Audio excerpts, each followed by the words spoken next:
Said that it's hard for them to hear online if we're not using a microphone. So this is our workshop called Breaking Down Fundraising. David, that's Lyndsi. I want to know, those of you out there, who has a hard time with fundraising? And okay, it's not like, don't be, it's nothing to be ashamed of. Some people like the grant world because it's not a hard ask. You don't ask a person for something. You just submit a document and then they tell you no to a document. So you don't get that in-person real life rejection that we all love so much. This is me. I basically am the guy who can sell ice to an Esco. At the age of 13, 14, I was an area controller for Excelsior Communications. I wasn't just selling long distance service, but I was selling other people to sell long distance service. I sold used cars before I could drive one. And I've also done a lot of fundraising. Like if my church needed something, I was the person that was going to come up with some way that we were going to finagle dollars and cents out of people's pockets. I've owned more businesses than I can count before I was even at the age of 18. So just always that go-getter kind of person. And it's not always money. Sometimes it is things that you would normally spend money on. For example, College of Eastern Idaho saved us a ton of money by letting us use this room for free. Also, a delicious lunch was not as expensive as it should have been. So there are ways that you can save money and allocate it to different things. The hardest part about fundraising is the no word, but once you can get past this, it gets a lot easier. So for me, like I said, I'm not afraid to ask, never have been, and I do some sales on the side, so I'm still can keep myself in the game. But this is Lyndsi. Yeah, I'm Lyndsi Bailey. That's my cute husband and I when we graduated from BYU Idaho last year. I'm new to the professional world, I'm kind of green, but that doesn't mean that I don't know about fundraising. I fundraised my whole life, truly. In high school, I probably sold a lot of pies or something.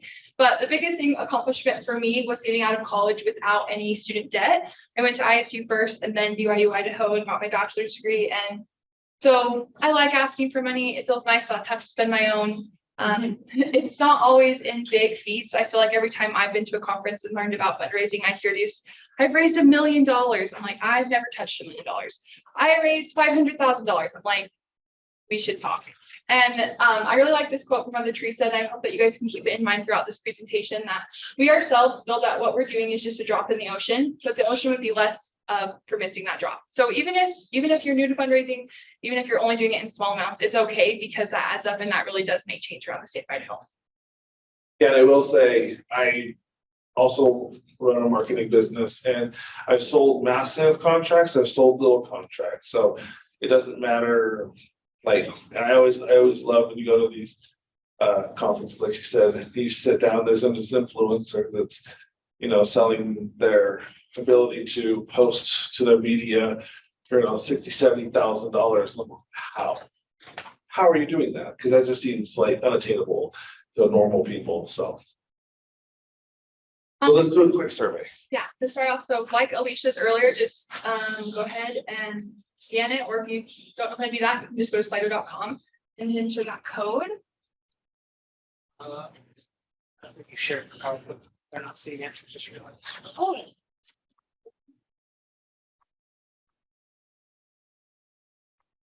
Oh, and why is the mouse not working? But it's on. You can snap.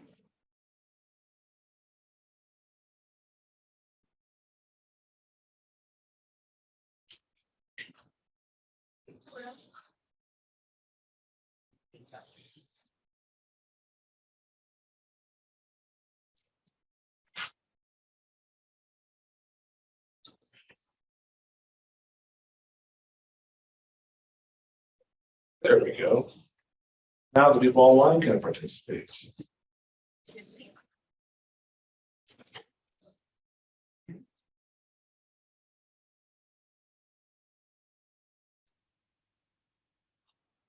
at your responses, I'm like, oh my gosh, you guys are crazy.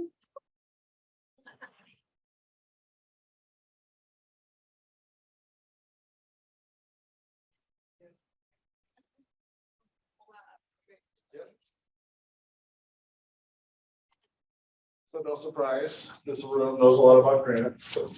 I would like flip flop it. But So best, so you're saying that grants are best, individual donations, grants are still winning. This is almost dead even with the in-kind. Where did in-kind go? Oh, there we go. Dead heat. Major gifts, matching funds, crowdfunding. Come on, you guys, you have to like the crowdfund? That old school, new school way of prying money out of people's hands. so obviously grants is the most popular. Does anyone want to share why they would put that number one for them? Easier to ask government money than it is to ask individuals money. Okay, Or if you're in a poor community like ours, I mean, because people in our community give to everything, yeah, every little thing that comes along, there's so, everybody needs something, there's a limited Yeah. number of people to give, so grants are easier. okay. I saw another hand, yeah. Just because the money's already out there, and Yeah. there's people looking to give it to you, so you just have to find what criteria you match with. Okay, did anyone put grants like low on their thing? Is anyone willing to share that like grants kind of fall low for them? No? They fall low for me. You can specify federal versus Yeah. state. Okay, that's true, that's true. There's a big difference. So explain, why do you say that, Marco? Well, the feds have way more strings in there. Yeah. A lot tougher in what we're in a local grant or a foundation grant Yeah, or state grant. yeah, absolutely. I think like you're saying, like those federal grant dollars are why I don't like grants personally. I love them, right? That's how I have my job. Let me be very clear. But they do come with a lot of strings to catch and they are heavy lifting. And for me, in my experience, it's been easier to I don't mind being told no. It's harder for me to write a 10-page grant application and then be told no. That feels so sad. But it is what runs our world, but ultimately they have time limits, right? Like us on the DSC, thankfully we're reapplying right now and we do have 6 through 10 hopefully coming. But eventually we won't. And then what? So yeah, that's my perspective on grants a little bit. David? I hate grants. Being someone who can very easily get in front of, I wish I could have, when we were in Washington DC, just tell the CDC, we're amazing. You really want to give us the next 5 years. And what happened? Because they were all, weren't they singing our praises and oh, it's so nice to meet you and everything. Yeah, wait until I have to write the dumb thing. And then somebody who, not you, somebody else has to score it for me. So that would be way down on my list. And I think I would be with the rest of you. I'm not a big crowdfunding person either, because with crowdfunding, someone else has their hands and they're taking a little bit of that. And depending on which, as you guys will see later, depending on which crowdfunding agency you work with, piece of the pie that they take is a little bit bigger. So, but yeah, I would rather just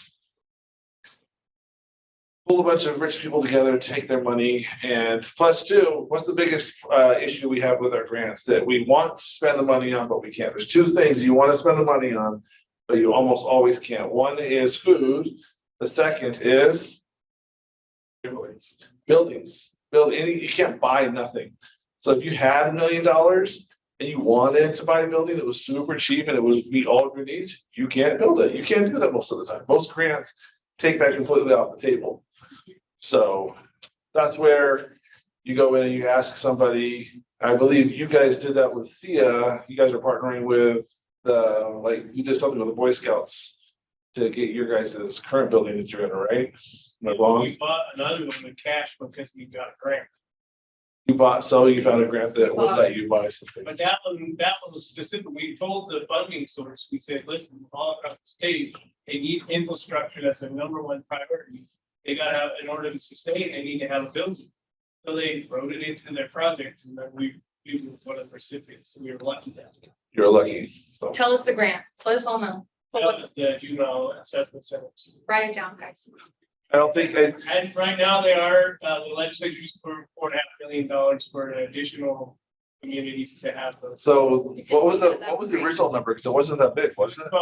12 million. Also, one's bigger than they're just adding smaller amount to it. Well, it's more like, we could do had a mixture of that amount of money, 12 million, to be the crisis centers for juveniles and the assessment center.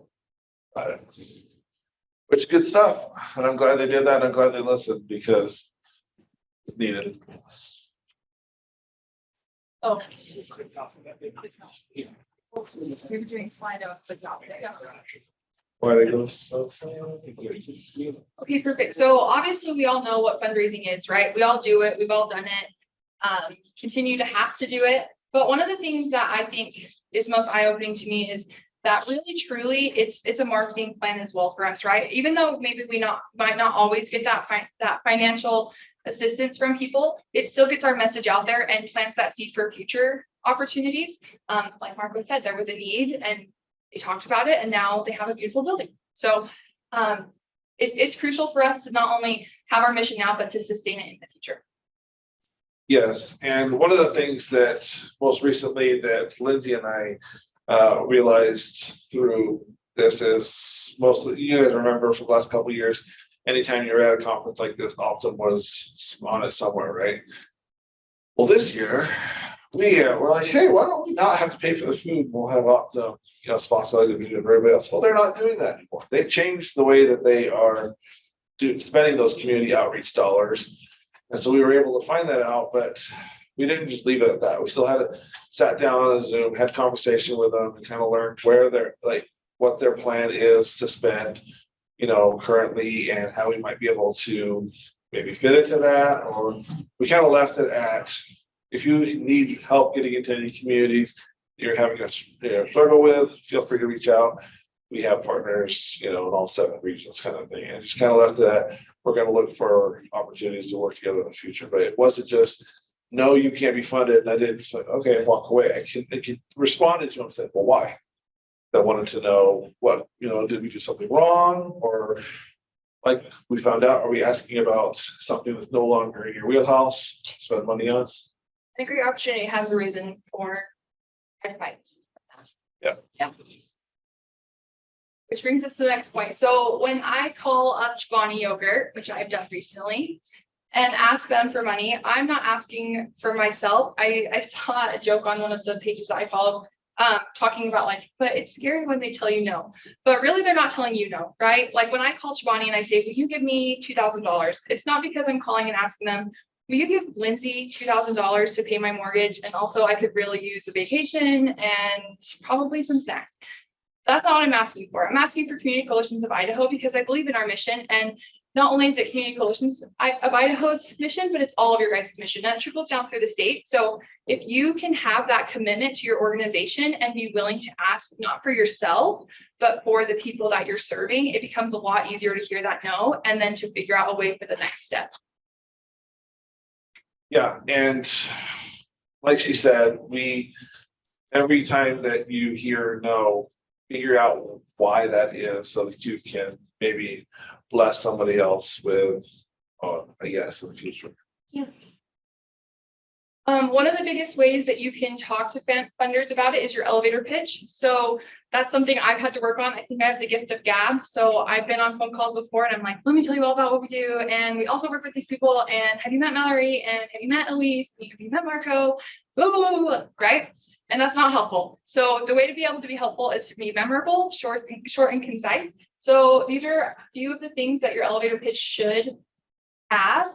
And on the next slide, we're going to actually have you guys get in partnerships and practice your elevator speech. And then hopefully a couple of you will be willing to share yours. So Hera, we freaked you out because all of a sudden you have to do something. So Hera and give each other your elevator speeches. I mean,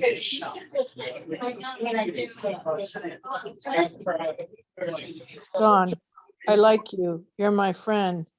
Give me money. Did that work? Terry. 100% right now. There's all my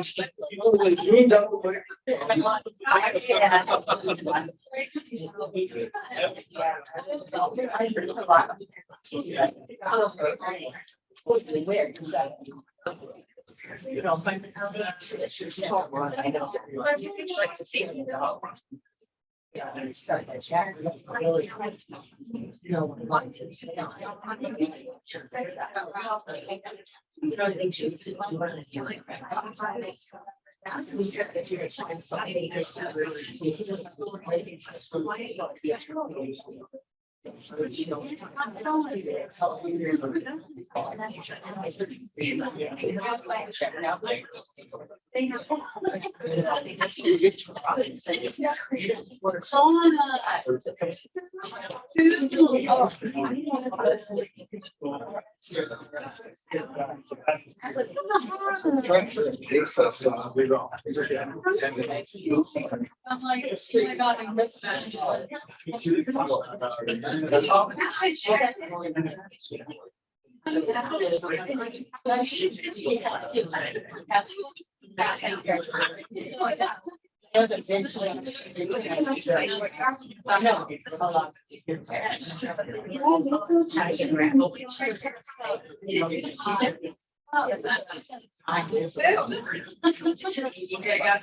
I really like writing grants because I feel like you have to do something to earn it. And when they give you the money, the strings attached are for things they need, like data. I feel like it's a mutually beneficial thing. Jerry, will you say it one more time? Somebody else. Yeah, it's Jerry. Yeah, I asked her to say it.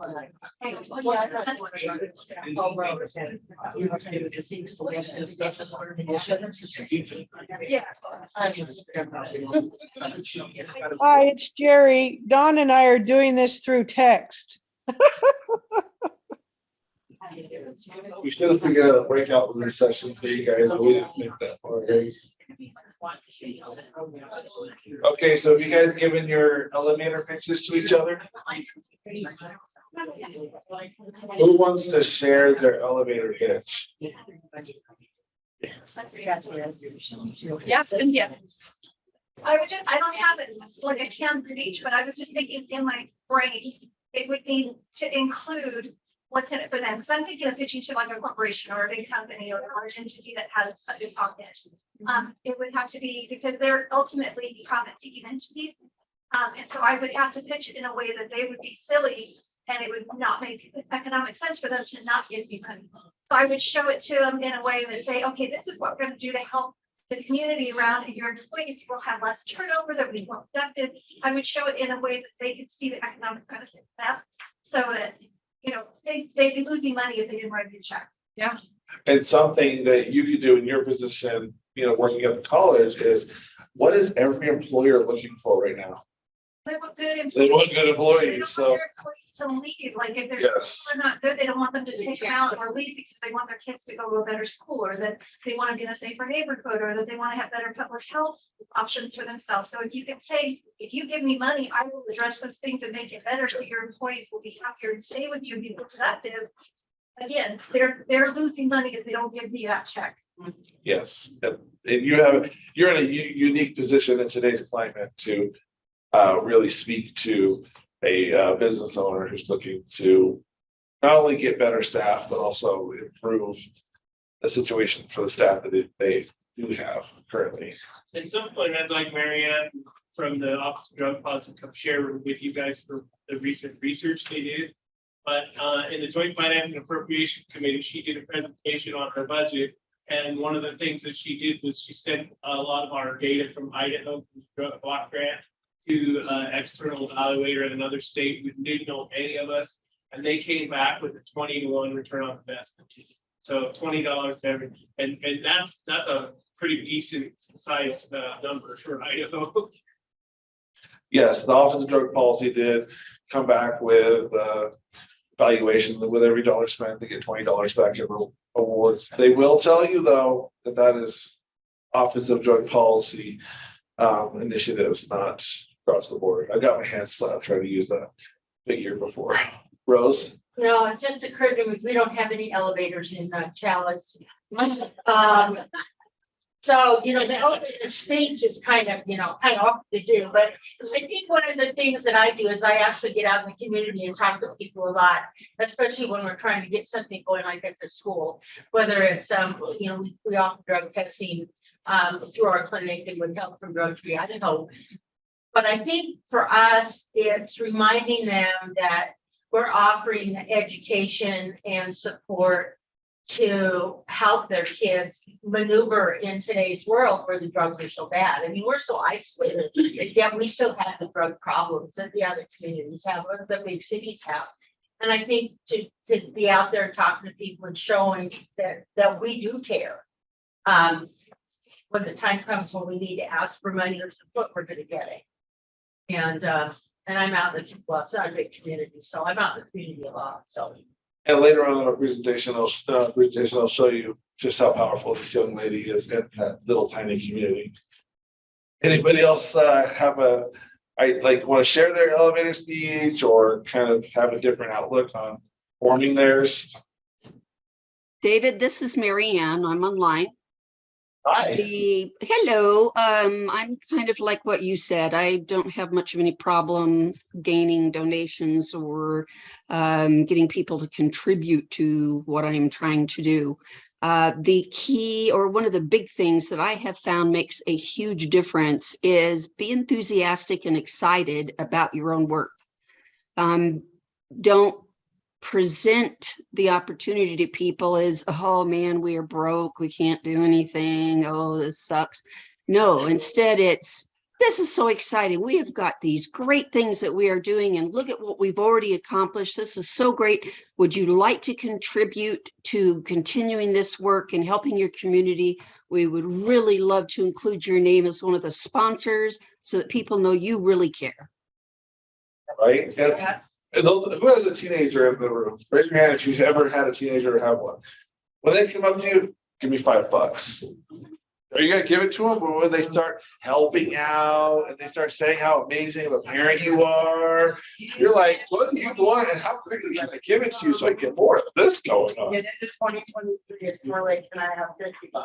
Yeah, I know. I know inflation. I'm just saying that my daughter, I always know when she gets a little extra helpful, I'm like, oh, there must be something coming up that you need a little bit of this for. I figured this way to go to sleep. And then we expand it out. I would say, Oh, I tell would him that's see fast. you, He's yeah. taking it out of your- I do have a quick question, and this may come later, so if so, just tell me later. Go ahead. We don't have a problem with our speech that we give or anything like that. What we have a problem is, and I'm sure she runs into this child too, very poor community. Yes, we will. We will be addressing that later. Yeah, I just wanted to say one thing. I know an actual elevator speech seems silly to practice. We all know what we have. We know what we do. We love it. But I can't tell you how many calls I've been on, not where I've personally been pitching someone, but while someone else is pitching, and at the end they go, wow, congratulations. Sounds like you do a lot of good work. And then they move on because it's like, wow, that was really long. My eyes glazed over. And then they start again, like, wait, no, I can tell I'm losing you. And then they just go, wow, congratulations. Sounds like you're doing a lot of great work. And it's, so you have to, I know it seems silly to practice it and to try to figure out that it's because we have a lot to share, but it is important to not be put in that position, right? So. We just click out of it again. I don't think so, but let's do that. Oh, yeah. What's in it for me? Like we said earlier, it's flexible. When you're gifted dollars, I mean, even for this conference, a larger business gave us money. They said, we would like you to go to this, but it doesn't have to just do this. It can do whatever it has to make your conference happen. So it's more flexible. Every once in a while, you can be the person in the room helping craft what the grant pays for. But is that very, very often, especially when we're talking about federal money, it's not as easy to do. So fundraising with the spaghetti method. Who has ever done this where they just like, I'm gonna shotgun, or I'm just gonna start asking a bunch of people. I'm just gonna like throw it up on social media and see what sticks. Like who responds to it? Known as the spaghetti method. Just throw it against the wall, see what sticks. In the words of the master fundraiser, Evan Marwell, founder and CEO of Education Superhighway, fundraising is a numbers game. You got to knock on enough doors because you don't know which door is going to open. And this goes back to you cannot be afraid to hear no. And don't take no as no. Sometimes it's not now or something else or bug me again 2 weeks later. Yeah, rephrasing that situation. One of the things that I've had great success with is not asking close-minded questions. Like I've been also in calls where people are like, don't worry, I'm not here for money. I'm like, that is what we were here for. And also because we like you. But one of the best ways I've experienced is instead of saying, can you give me this amount? Just saying, would you consider sponsoring us or would you consider donating this? And if they say no, then say, well, what would you consider? Like what could we have a successful partnership in? So just because you get a no on the amount or what you were looking for doesn't mean that that partnership doesn't have something successful to offer you. So we're going to go through some of the ways that different people that can fund you, because I heard a lot of you guys say, you know, that business, but it's not just businesses. There's other entities that can fundraise you, and private foundations are a big one. We have a few in Idaho that are sizable that do a lot of donating. And they usually have a single source like family or corporation. They don't have a limited focus. It's a more diverse focus, and it's corporate social responsibility. And that's what you were kind of alluding to is, you know, since I'm so rich, I have a responsibility to do more in my community. And I like this type of operation rather than the government just saying, you make a lot of money, so you got to give it to us, because the government never really, in my opinion, does what it's supposed to with all that money. And also, one of the last, reasons that Twitter exists, except for Elon Musk to drive the world crazy, is they do these foundations will put out a lot of times, when funding opportunities are opening, what new projects they want to start to focus on. If you see them tweeting about something that they had never tweeted about before and it's in your realm, that might be an opportunity for you to try to get it asked in there. Anything. And one organization that I came across that has multiple foundations is In-N-Out Burger. And we actually are months away. They're now under construction in Meridian. So if you're a fan, if you're not a fan, then we weren't asking you. But the owner's granddaughter, the girl who now owns this very lucrative corporation, she suffered from substance abuse. And because she's now in recovery, and because she doesn't want others to fall into, they have an organization called Slaves to Nothing, and they actually fund organizations that operate in the states where they have In-N-Out Burger locations. So, and I've already started having conversations with them about something they do. Most of what they do is competitive grants. So you have to apply for the funding for whatever issue you are, and then they look at them and they disperse who they want to win. But they actually, when they come into a state, I found out, they like to do that thing where, they give the big check, we just opened this location kind of thing. So with premier opportunity, I got a chance to meet the executive director and started having conversations about how we could do something to really help prevention folks in Idaho. Public foundations. What are these? These are your schools, hospitals, churches.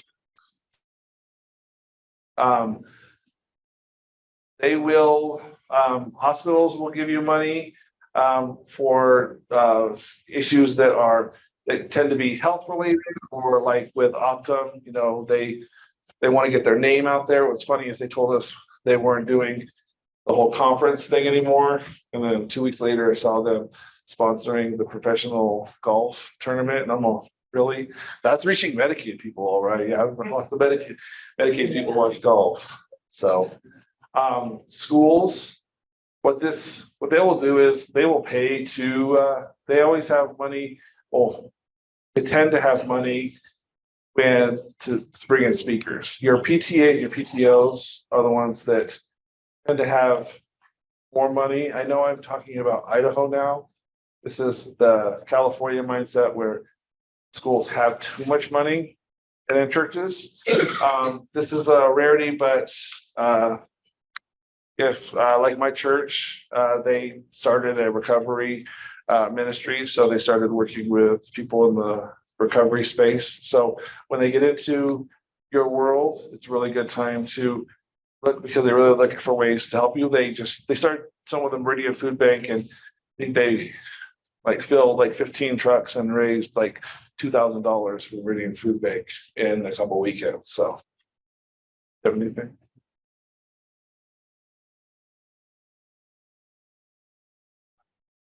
Sorry, because I keep having to use Zoom. Your guys' favorite? Government funding. I really wish that we could just tell our legislators in Washington, D.C. how much money we need, and they could just bring it to us, and we wouldn't have to like go through all of it, but that's not how it works. And it's funny is actually for my first time being in their offices and seeing a lot of their staff face to face, it reminded me why I don't like this whole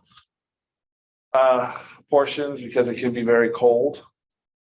A lot of times you could tell them, you give the most heartfelt pitch and they're like, that's amazing. And they just move on to the next thing. I mean, when we were there this year, Senator Risch, who did come see us, he had met with Boris Johnson and the Crown Prince of Jordan right before he met with us.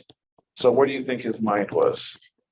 Our kids were amazing. Those kids from Cameo were super cool, and we told them some really great things. I'm pretty sure he was on the Ukraine funding. You guys out. He did, yes. So we did make it on the Twitter, but this is my least favorite. In-kind donations. Now I put all these big people up here because these are like, I think, didn't they do the coffee for us at Recovery Breakfast one time, Kendall?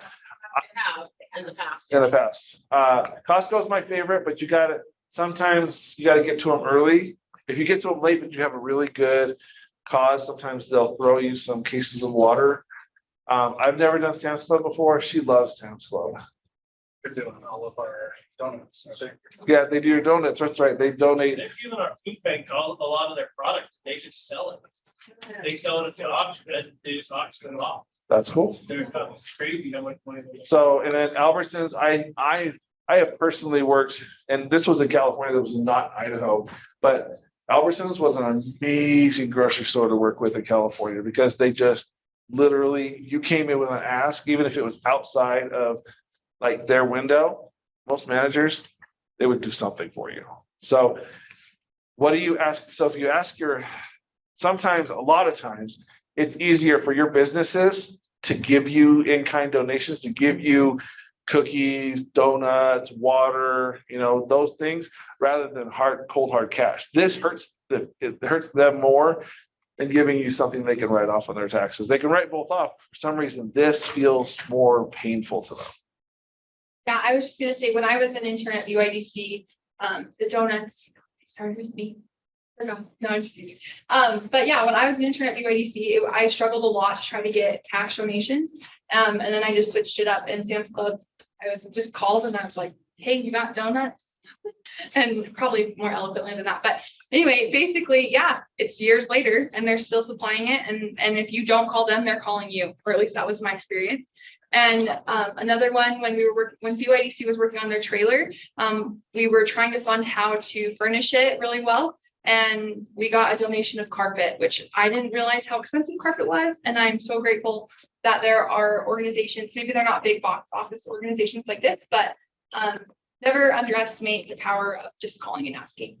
And this is where I'd love to point out Rose, because the one time that I visited with her in Chalice, not only just, yes, she knows everybody, but didn't the grocery store at the time give you like a little bit of an account so you could get snacks for your kids at your lunch and learn and stuff? So you don't have to have Albertsons, and Albertsons, that you'd be surprised, they'll do something for you even though you don't have an Albertsons, because this is their Idaho based. Some of these other companies, maybe not, but you don't have to have a Costco or an Albertsons to still have businesses that will do something for you. And this is one of the things that I did is, because I know that this was a conversation that Charlene and I had when I visited Cami, and I didn't realize exactly how small her community was. And she literally doesn't have anything that would be considered chain, and she doesn't have very much. So I think the grocery store, I think I saw a coffee shop, but not much else. But I did look into you guys up in Orofino. You guys have banks. You have a Best Western, a beautiful Best Western.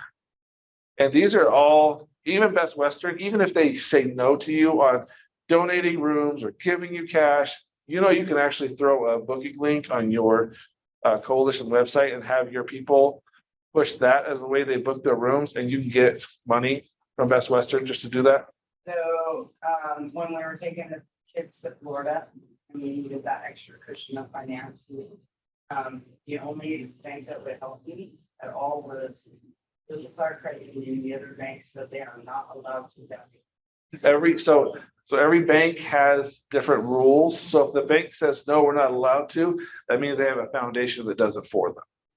And also with you guys being so close to the airport out there in Pullman, I looked up both Delta and Alaska have programs where they donate to organizations like your guys's. So just because Delta and Alaska don't have business in your city doesn't mean they don't still service the people in your location. Populous shops and all of the things that you have up there. And we go down and ask for donations, and we support things here at the valley. And they'll support those parts that they won't support you. And that's been that way for years. I will not disagree with you that you are in a tough situation because you're so small, but I will say use what you got. And then what did you guys do for that? What did you guys do for the bank when they helped cover that cushion you needed to get those kids to Florida? So LCSC gave us $100 towards extra food for the kids. And I asked her, I said at our events, we like to give shout outs to who has helped us. The two main people has been my son's grocery store he works for and that bank. And those are the two shout outs I give it every event. And thank them for helping us. Are they on your website? Yeah, we haven't finished our website. Do you post about them? On our Facebook. Okay, so you post them on your social, just do whichever you can to make them feel like special, remind them of that, and then other businesses will see that. There's a gas station. I know I got gas before I left when we brought Stephen over. What gas station is that on the corner right there? It's called Sunset. Conoco. Have you ever reached out to Conoco? Not their main branch. You have? They maybe have, but as a coalition, we have. Uh-huh. The businesses in town have been very good at supporting us, but it depends on what function you're asking for. Yeah. We were doing an annual golf tournament and they were supporting big time. Because they like the to whole golf. town. But they won't go in and support the little things that we ask for. Here's the biggest problem we run into, honestly, and I'm just gonna be honest. If we have big events like our chocolate extravaganza, like you do all these really cool events, but because we will not serve alcohol at those events, they won't. That's our commitment. Yeah, and yes, and alcohol is a moneymaker and is a main driver in a lot of things. And that's in the space that we're in, that is a concession that we are going to have to make, and we're gonna have to eat the consequences of that. But like I was telling Jim, we went to a comedy show last night at Idaho Falls. I was like, ooh, man, they should have cut the liquor sales off just a little earlier than they did, because those people are, so we really, I would love to, like, and I know you live in a small community, I know you have to be very careful, but I would like to say, what do you think alcohol is doing to our community? We're not saying no alcohol ever, we're saying this one event, and like, I don't know. There's ways I can help you guys brainstorm around some of that stuff, but I would love to highlight some more of those corporate people in the area. and see if we can't leverage them a little harder to do more for the coalition, but we just need to look. Salespeople, I don't know how big the community is, but prominent salespeople like real estate agents and financial advisors, they might be wanting to know, you know, that. Yeah, Their name out. Edward Jones did donate $100 for that. Some of the most interesting people when I go out Giving Tuesday, it's the dentists and the vets that give me money, man.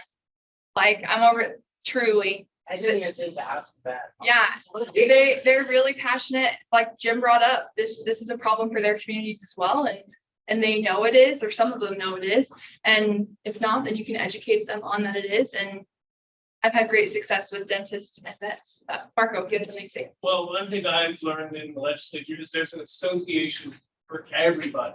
Yeah. You talk about the gas station, they have an association, independent retailers association, they all have that's why I said it's a big deal to have people from the medical groups and the hospital association. They have big money and a lot of donors, and we forget those kind of groups often.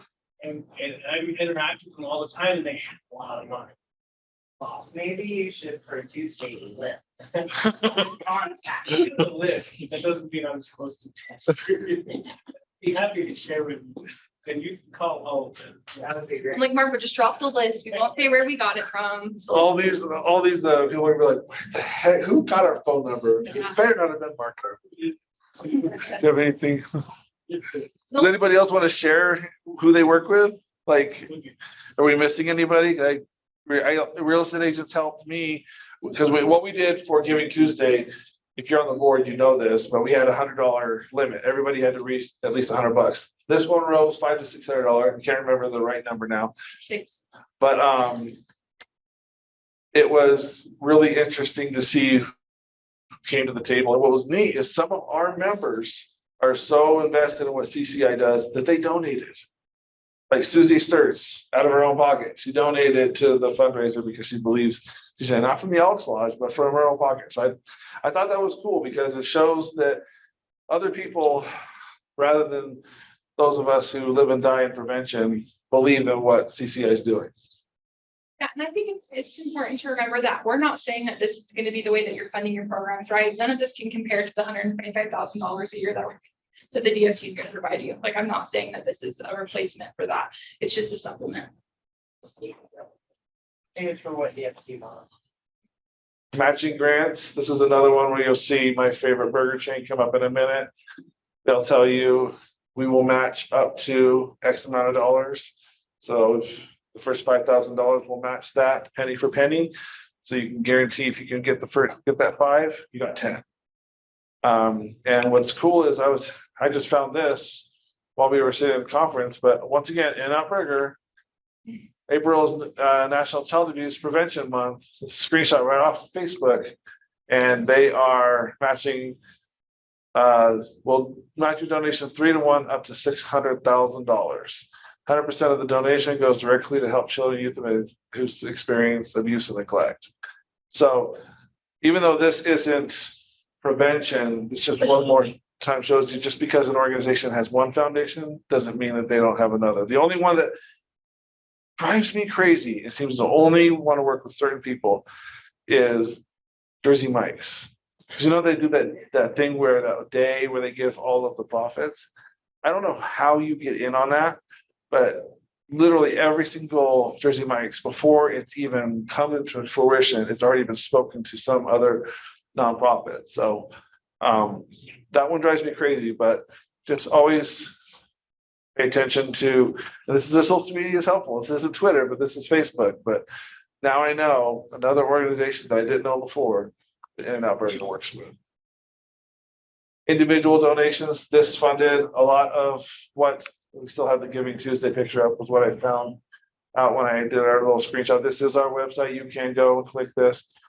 You can donate once, or you can do a reoccurring donation. So we're no longer just going to wait on all of those grant opportunities. We're going to look for ways to build in that sustainability funding, that other monies that we can use when the DFC or other grants won't let us spend money. So you see that on the expense report. It's got another column for those other monies. You have any? Yeah, one of the things that's coming up again, Idaho Kids is coming up next month, May. I'll be hassling you all. I will, but in a nice kind way. I know BYDC's done it for years. I did that when I was an intern there as well. I think I did see. May 22nd is when it opens, I believe. You can start registering now. You did miss early bird. Sorry, our presentation wasn't soon enough. Yeah. Another way that we were able to get just small amounts for different people, and this isn't here, this is my last community, was through something called scripts. People could go to shop at their local grocery store, shop at whatever place that they like, kind of like an affiliate link on Amazon. You can get kickbacks for every purchase that they make. And it added up. I mean, especially if people always use it didn't cost them anything, but if they always use your card, whatever your code was when they went shopping, you get that kickback. We still get money from Fred Meyer because some of you guys have linked that to your Fred Meyer account. And every 3 or 4 months, we get a small deposit into our checking accounts. Not much, but I'll take it. Amazon Smile used to be that, but they stopped doing that. So major gifts. These are the largest donations organization receives. I believe, I don't think she's on, but Idaho Drug Free Youth, they are primarily funded through this. They do a couple fundraisers every single year, and they make a lot of money at those lip sync battles. I had no idea until Tammy told me after the first year. I was like, that's a lot of money. So it can be done. You can run a coalition, a program on major gifts, but it's not easy, right? You're from Idaho Drug Free Youth, right? It's not easy, but it can be done. Well, Oh, that's right. You're on the board. it didn't start. I'm on the committee for Lip Sync Battle, and like looking back at their years, it didn't start off with giant amounts of money. I mean, it was always successful, but it grows over time. So. Well, then they also have this campaign where you think of over 30 years, they've had hundreds and hundreds of people participate in their program. And if they keep that list, they send it out to everybody. Yeah. And then over time, those people grow up and they get really professional jobs and they remember that connection and they'll donate 10 or 20 bucks here. Some of them do it on a monthly basis. It's really cool. And you never know. You might be, there's a young lady here in Idaho Falls who's on American Idol right now. So your organization might have the next, superstar musician or super athlete. So, and you don't forget to remind them where they came from. Yeah. I gave her a shout out on the house floor. There you go. Look at you. Yeah. Her mom. Awesome. Earned revenue. This is what I was talking about. You can, so you can put sales of products and services from your coalition. If you do that, t-shirt sales, stickers, branded swag. If you have youth in your coalition and you're not creating like stickers and stuff to sell to people, I don't know what you're doing, because your kids are all super creative. They know exactly what other kids want, and you can make killing on those silly stickers that kids want to put all over everything. I work with artists who designs a lot of this stuff, and it's gangbusters. So don't forget untapped potential of those young people in your group. And then too, like I told you guys, you can put affiliate links from companies that you work with on your website. People can click through those and you can get money that way as well. Another thing to keep in mind though, while you're calling and asking for these donations, is it's not just calling and then you get to forget about them for the rest of your lives. I have commitments that I've made when I call Bonnie, right? When I called out foods. When this conference is over, I will be sending them data. I will be sending them a big fat thank you. And you want to make sure that not only are you being within the state laws and requirements, but you're also being ethical. So don't fabricate what you're going to do with that money. Don't say we're going to help kids not overdose and then just buy your guys' food. Right? Like that's probably not a good way to continue that sustainability with that organization. And I hope none of you've done that. I said that and then I was like, no one here would do that. But anyway. So this is something to keep in mind. Even though it's easy to just ask for money, you do need to make sure you're falling within those lines. Idaho doesn't have anything too heavy. It's kind of like common sense. Don't fabricate what you're going to do with it. Make sure you're reporting that money correctly, and yeah, just be ethical and honest. So the favorite crowdfunding. So some of the more popular ones like GoFundMe, Kickstarter, Indiegogo used to be big. I'm not quite sure about them anymore. I don't know why Etsy's on here. This cracked me up, the Etsy's on. I guess you can crowdfund through buy my t-shirts, I guess. I don't, but That's swag, David, that's swag. swag stuff we all get. I should have put the Michael Scott. Yeah, I forgot about that. But these are good and they can be a popular way, but don't forget every single one of these organizations is going to have some hand. And some of these, if you don't hit your amount, you don't get your money kind of thing. So be careful what agreements you sign, how you structure it, and be fully aware of the piece of the pie that they're going to take. Like Facebook is a good one because they don't take anything, and they had during Giving Tuesday they did matching. Facebook. Yeah, Yeah. they do match actually pretty routinely. Yeah, they do a lot of matching. A So lot of money. so what are crowdfunding? Popular sites. Have any of you guys used any crowdfunding before? What did you use? GoFundMe. How'd it go? We got what we needed. That what you needed? It was a personal fundraising thing that I did for someone specific. One that my brother used, I'm not sure if it was crowdfunding, but when I had my cancer surgery, he used that meal train thing. And I had people were jumping on, because he lived here in Idaho, and I lived in California at the time. And he sent me, like, people were sending me gift cards to food places in my area from all over the place. It was crazy. When you say crowdfunding, can it also be like, if you're at a big event and you're rallying money from everybody to do that?